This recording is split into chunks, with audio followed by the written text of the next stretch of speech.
Bismillahirrahmanirrahim. Assalamualaikum warahmatullahi wabarakatuh. Apa kabar rekan-rekan semua? Ketemu lagi dengan saya di pembelajaran statistika dengan menggunakan SPSS. Baik, kita akan melanjutkan di part keempat ini, yaitu ingin melakukan uji beda post-test, kelas kontrol, dan kelas eksperimen, dan uji efektivitas dengan NGen. Sebenarnya ini uji beda ini hampir sama dengan uji beda sebelumnya ya. Rumusan masalah yang akan kita kerjakan adalah yang pertama di antara media video dan media AR, manakah yang efektif secara signifikan meningkatkan hasil belajar biologi. Kemudian, apakah ada perbedaan yang signifikan nilai post-test media video dan media AR untuk pembelajaran biologi. Kemudian di antara media video dan media AR, manakah yang berpengaruh secara signifikan untuk meningkatkan hasil belajar biologi. Langsung saja kita akan masuk menggunakan SPSS ya. Di sini kita buka lagi filenya, kita ulang ya, jangan pakai yang ini. Kita pakai file asli kembali yang Excel data ini. Oke.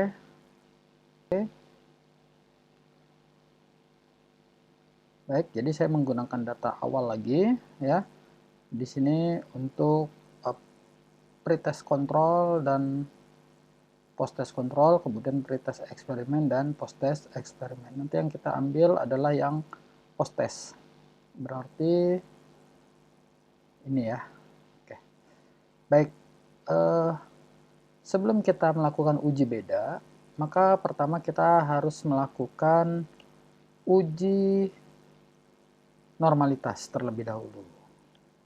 Di mana uji normalitas ini berfungsi untuk mengetahui apakah datanya berdistribusi normal atau tidak. Jika dia berdistribusi normal, maka kita akan melakukan uji beda menggunakan uji parametrik. Jika tidak normal, maka kita menggunakan uji non-parametrik. Kita akan melakukan uji normalitas.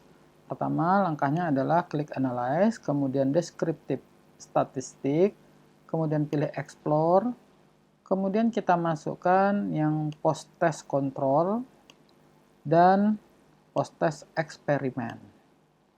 Oke, kemudian kita plot. Di sini kita pilih normality plots with test. Klik continue, klik OK. Oke, di sini kita sudah mendapatkan nilai hasil uji normalitas dari tes tersebut. Menurut Dahlan, bahwa apabila nilai atau jumlah dari data sampel, data yang diuji ini lebih dari 50, maka kita menggunakan Kolmogorov-Smirnov. Namun kalau kurang dari 50, kita menggunakan Shapiro-Wilk. Nah, di sini datanya jumlahnya adalah 30, maka kita akan menggunakan Shapiro-Wilk. Untuk post-test control, kita temukan nilai signifikansinya atau p-value-nya adalah 0,018 dan nilai post-test eksperimen nilai signifikansinya juga sama, yaitu 0,018 atau 0,018. Kita tulis saja langsung di narasi kita ya. Menurut Dahlan 2010 itu ini tadi sudah nilai signifikansi p-value untuk hasil post-test di kelas kontrol 0,018 dan nilai signifikansi p-value untuk hasil post-test di kelas eksperimen juga sama. Maka disimpulkan bahwa distribusi tidak normal. Kenapa? Karena nilai ini lebih dari 0,05 ya. Dua-duanya sama, lebih dari 0,05. Karena lebih dari 0,05, maka datanya dinyatakan tidak normal. Kalau tidak normal, maka kita menggunakan uji beda dengan tes non-parametrik. Ya, kalau tes non-parametrik berarti menggunakan uji Mann-Whitney-U. Baik, selanjutnya kita akan melakukan uji main with new. Caranya, pertama kita ke variable view dulu, terus kita tambahkan di sini name-nya hasil, kemudian yang di sininya kode, ya kode saja. Desimalnya kita nolkan saja dua-duanya. Kemudian untuk kode ini value-nya kita buat value 1 itu untuk post test. Di sini tidak boleh menggunakan spasi ya, jadi pakai underscore. Post test control. Jadi 1 untuk post test control, kemudian 2 untuk post test eksperimen. Oke, setelah itu kita kembali lagi ke data view. Di sini sudah ada hasil dan kode. Kita masukkan untuk hasil yang post test control. Cara kita copy saja data nilainya ini sampai ke sini, copy, lalu kita paste di sini. Oke, sudah terpaste. Kemudian untuk yang post test eksperimen, copy, lalu kita paste di sini. Terus di kode ini kita ganti jadi 1, kita copy, pastekan sampai ke data ke-30-nya. Yang di bawahnya sini adalah 2, copy, pastekan sampai di sini. Oke. Baik, sudah jadi ya hasil dan kode. Oke, selanjutnya kita akan melakukan uji menu Whitney, yaitu dengan cara klik analyze, kemudian non-parametric test, kemudian legacy dialogs, kemudian two independent sample. Kemudian di test variable testnya kita masukkan hasil, yang grouping variabelnya kita masukkan kode. Define grupnya, grup 1, grup 2, 2. Continue. Oke. Kemudian yakinkan ini main with new. Option deskriptifnya diaktifkan, boleh, tidak juga nggak apa-apa. Kemudian ekstraknya apa? Oke, nggak jadi masalah. Nah, yang utama adalah ini, test tipenya atau test type-nya kita pilih main with new. Ya. Sudah, kita klik OK. Maka hasilnya main with new-nya adalah main with new test. Di sini ini rata-rata, ini jumlah, ini. Oke, ini dia. Jadi kita dapat nilai signifikansinya untuk main with new testnya adalah 0,331 ya. 0,331. Nah, 0,331 itu berarti dari hasil tes non parametrik dengan menggunakan uji main with new, kita peroleh signifikansinya adalah 0,331, cukup besar ya, yaitu lebih.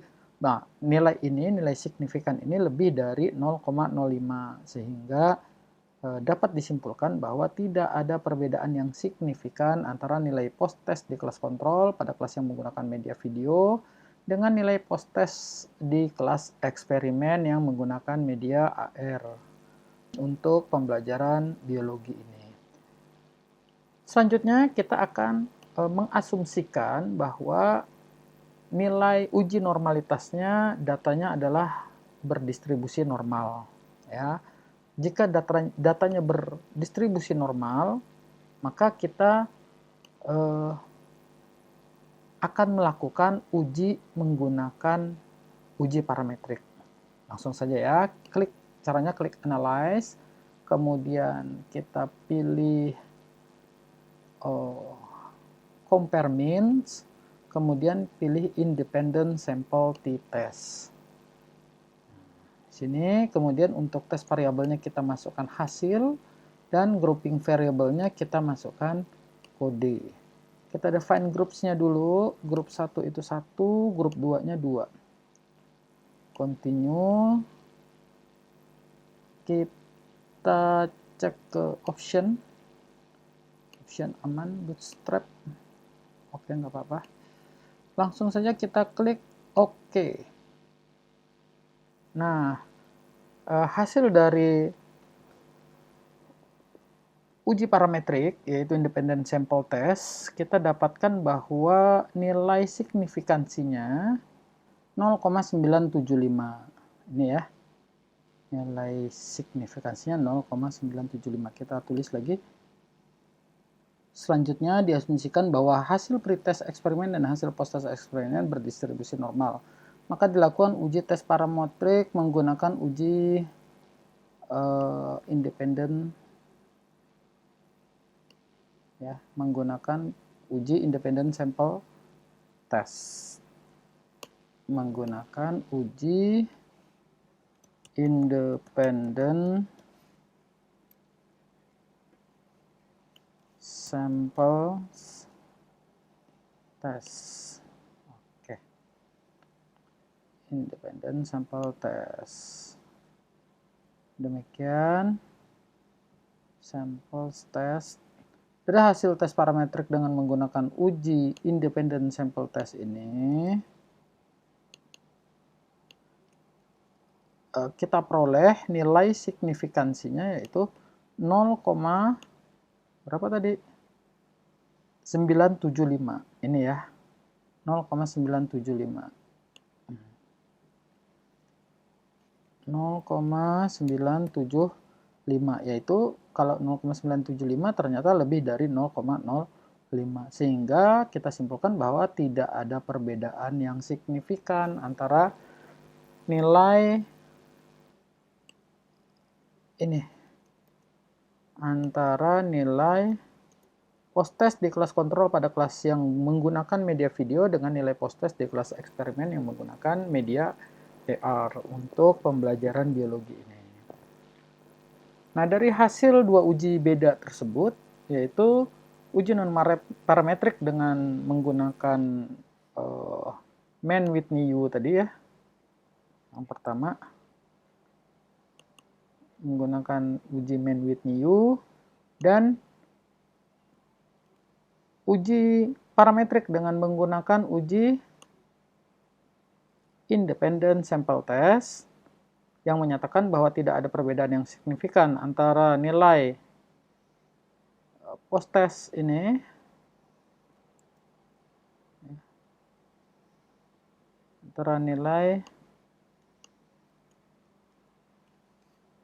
maka tidak perlu dilakukan uji efektivitas dengan n-gain assignment. Jadi kita nggak perlu melaksanakan uji efektivitas dengan n-gain assignment. Namun kita asumsikan ya, misalnya atau seandainya hasil post-test di kelas kontrol pada kelas yang menggunakan media video dengan nilai post-test di kelas eksperimen yang menggunakan media AR dengan pembelajaran biologi ini memiliki beda yang signifikan. Nah, kita akan lakukan uji efektivitas dengan n-gain assignment. Ayo kita coba. Kita lihat hasil rata-ratanya ya. Ini kita close lagi. Oke, sekarang kita akan buat nilai n-gag-nya dulu di sini. Caranya seperti tadi, transform compute variable. Kemudian kita buat nilai n-gain.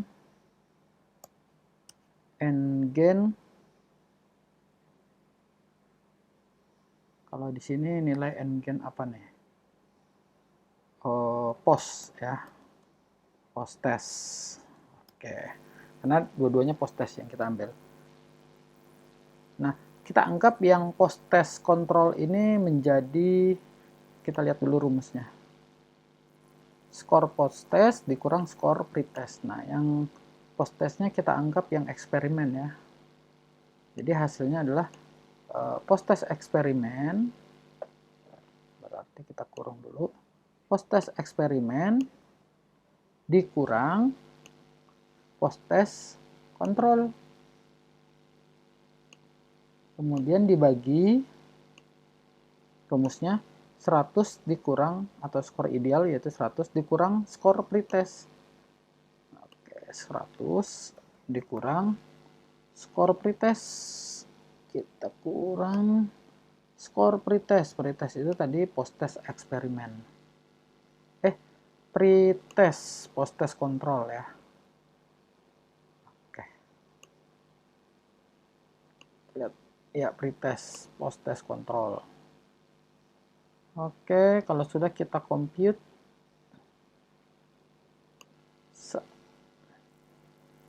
kita lihat hasilnya, compute-nya sudah ya, execute. Oke, sekarang kita compute lagi yang kedua, transform compute variable, kita tambah di sini persen seperti yang sebelumnya. Maka rumusnya n-gain post test dikali 100. Compute. Oke, execute. Sudah execute, sekarang kita lihat kembali ke ini, sudah ada ya, n-gain dan n-gain post test persen.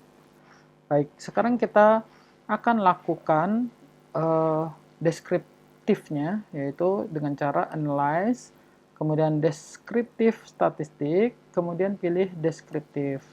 Nah, kita akan melihat n-gain post test dengan n-gain post test persen. Kita masukkan. Sekarang kita klik OK. Oke. Nah, ini deskriptif statistiknya, yaitu kita melihat nilai mean dari n-gain ini. N-gain post testnya itu nilainya adalah 0,1226. Nilai masih positif ini. Nilainya tapi 0,1226. Ya, kita lihat dari pembagian skor gain-nya. Kalau gain-nya kurang dari 0,3, maka kategorinya rendah. Kita lihat di sini kategorinya rendah atau tinggi atau bagaimana. Ya.